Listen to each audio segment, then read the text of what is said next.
Hi, magandang madaling araw na sa inyong lahat. So, bakit ako gising pa ng madaling araw? Kasi gumagawa ko ng mga bagay na may kinalaman sa pagtuturo. So, hello grade 6. Itong video na ito ay para sa inyo kasi 'di ba nga dahil ako ang teacher niyo sa English, si Sir Richard to, si Sir Ernacio.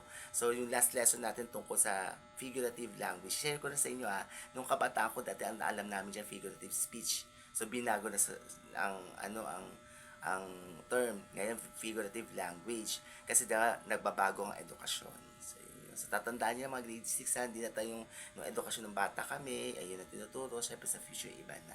So una, meron tayong apat no na sinulat nyo sa notebook, yung simile.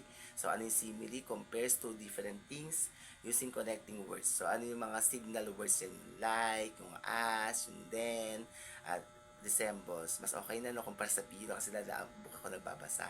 So ano ang example ng nung sa she is as tall as a tree. So ano yung simile, yung signal word, yung as. So yun, so yun yun. So isa pang example, his smile shines like the sun. So ano yung signal word, yung like. So yun yun sa simile na tawag dito na type ng ng figurative language. So, number two naman, yung metaphor. So, yung metaphor compares two different things, directly says one thing is another, no connecting words. So, wala daw connecting na words ang ginagamit. So, nagko-compare din siya. So, says one thing, so isa lang yung isang bagay na binabanggit, tapos is another.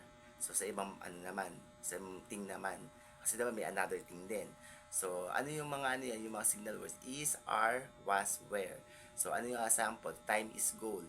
So, metaphor yun, time is gold. So, yung signal word yung is. Tapos, the snow is a white blanket. So, ano yung signal word sa metaphor is? So, bakit kino medyo nalilito? Kasi nga, kino-compare nga. Diba yung snow, kino-compare sa white blanket. So, yung paliwanag ng metaphor. So, sana nagagets nyo, no? Ganun talaga, medyo mahirap talaga ang English.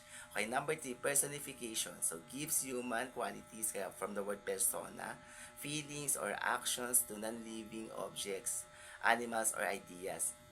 Words that describes human action. So, mga verbs na describe sa pag-action ng mga sa mga mismong subject, no?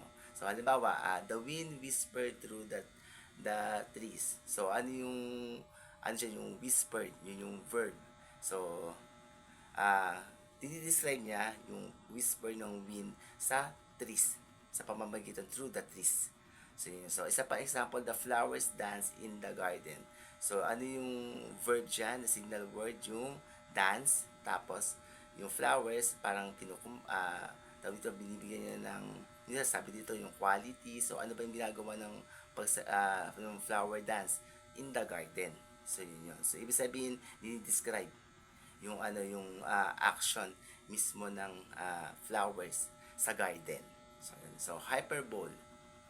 Ay, ba't ganun? Di ba may idiom to? Ba't nawala idiom? Ay, oo nga. Sa sulat ng mga estudyante ko may idiom eh. Okay, sige, hyperbole. So, extreme exaggeration, hayaan nyo, di ba natalakay naman natin yung idiom yung nakaraan. So, di ba yung idioms yung parang figurative, okay? So, ito na last, hyperbole. An extreme exaggeration used to make a point or show strong feeling. So, exaggeration, no? So, okay? Words that show overstatement. So, overstatement siya. So, hindi lang siya yung tawag dito, ito lang yung statement niya. So, ibig sabihin, over, mataas, okay? Ano ibig sabihin? Ano yung mga example ng sentence? I've told you a million times. So, I've told you a million times. So, ibig sabihin, meron siyang overstatement, meron siyang exaggeration. So, isa pang example, this black pack weighs a ton. So, ibig sabihin, yung backpack, di ba, mabigat. So, overstatement yun, mabigat yung bigat niya, yung mabigat siya. No? So, kaya ton ang ginamit na term.